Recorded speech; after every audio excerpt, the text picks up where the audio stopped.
Москвадагы мекендештерге жарыя. Казакстанга кирди чыкты кылуу керек болсо бизге кайрылаңыз. Жолго чыгаарда документти текшерип, кара тизмеде бар жогун тактайбыз. Эң негизгиси биз пересадка өзүбүз аягына чейин алып барып алып келебиз. Биздин дарек метро Кожуховская. Кененирээк маалымат алуу үчүн төмөндөгү номерлерге кайрылыңыз. Эрнис мырза 8929 654 45 64 8925 017 16 16 24 саат бою чала бериңиздер.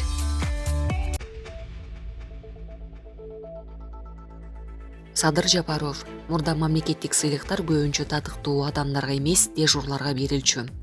Мамлекеттик сыйлыктарды мындан ары өлкөгө эмгеги сиңгендер гана алат. Бул тууралуу президент Садыр Жапаров 29 декабрда кабар агенттигине курган маегинде билдирди.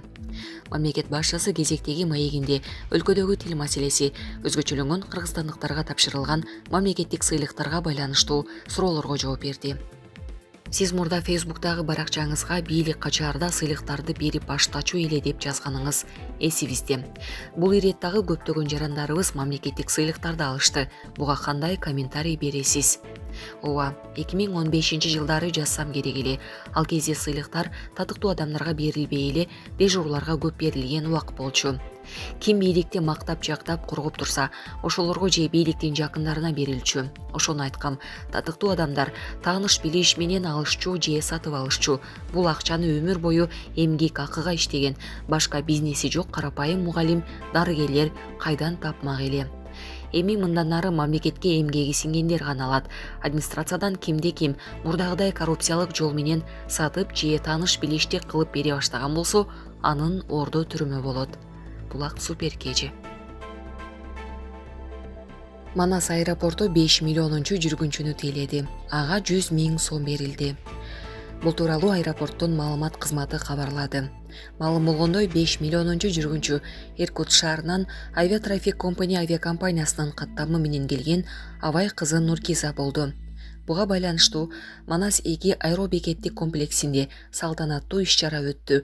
5 миллионунчу жүргүнчүнү мамлекеттик мүлүктү башкаруу фондунун төрагасы Мерлан Бакиров, Манас эл аралык аэропортунун башкы директору Анасбек Самединов, Авиатрафик Компани авиакомпаниясынын өкүлдөрү тосуп алышты. Манас эл аралык аэропортунун башкы директору Манасбек Самединов 5 миллионунчу жүргүнчүгө МИА АКынын корпоративдик билектерин жана 100 000 сомдук сертификат тапшырды деп айтылат маалыматта. Мындан тышкары Абай кызы Нуркизага Авиатрафик Компани авиакомпаниясы 2 акысыз билет тапшырган. Манас менеджмент компаниясы ЖАКС юбилейлик жүргүнчүгө Манас аэропортунун VIP залында акысыз тээленүү мүмкүнчүлүгүн билет катары тартуулады.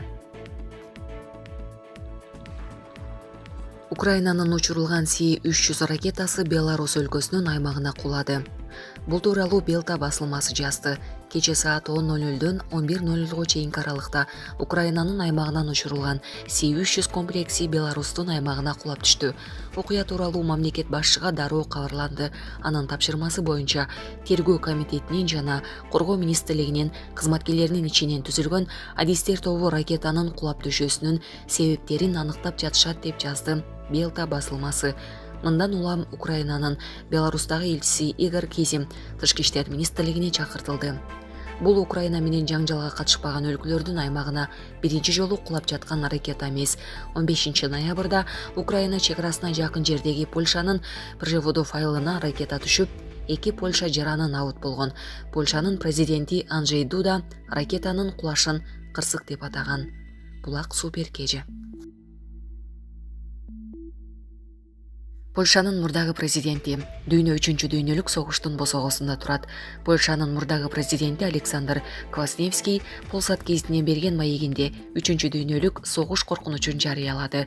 Украинадагы жаңжал башталгандан бери дүйнө түп тамырынан бери өзгөрдү. Бул бир доордун аягы жана жаңы белгисиз доордун башталышы болду, деди Квасневский.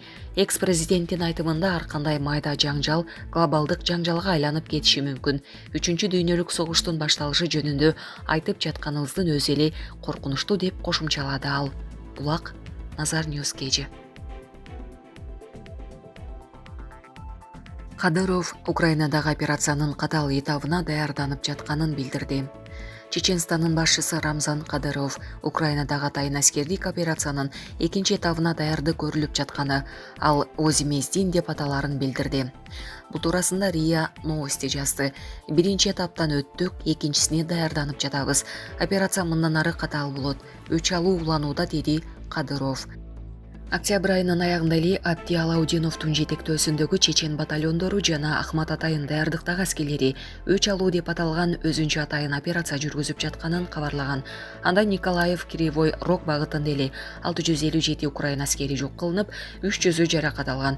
Кече Орусиянын коргоо министрлиги аскер күчтөрү Донецк багытындагы чабуулун улантып, жаңы ыңгайлуу позицияларды ээлегенин билдирген.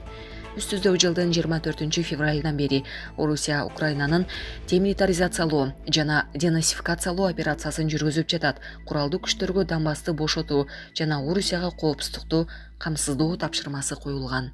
Булак Назар Ньюс KG. Пеленин сөөгү өзү сатып алган көрүстөнгө коюлат. Тарыхта дүйнөнүн жалгыз 3 жолку футбол чемпиону Пеленин сөөгү Бразилиянын Сантос шаарында Гиннестин рекорддор китебине кирген көрүстөнгө коюлат. Аталган көрүстөн 30дан ашуун кабаттан турат. Чет элдик маалымат булактары жазгандай, футболчу ал жерден 19 жыл мурун жер сатып алган. Ал өзүнүн тандоосун бул жер ага көрүстөндөй көрүнбөгөнүн, болгону тынчтык жана бейпилдик сезимин билдирген жайдай сезилгени менен түшүндүргөн. Көрүстөнгө футболчунун жакындары жана досторунун сөөгү да коюлган. Ал эми маркумда акыркы сапарга узатуу аземине үй бүлөсү жана жакын достору гана катышат. Эске салсак, кече 29 декабрда Пеле 82 жашында каза болгон. Өмүрүнүн акыркы жылдарында футбол падышасы ден соолугуна байланыштуу көйгөйлөргө туш болгон. Атап айтканда, ага жоон ичеги шишиги деген диагноз коюлган. 26 декабрда интернет айдыңында Пелени акыркы сапарга узатуу үчүн даярдык көрүлүп жаткан видео тараган. Белгилей кетсек, ал рак илдети менен ооруп келген жана соңку 1 айга жакын убакыттан бери ооруканада жаткан. Булак Супер KG.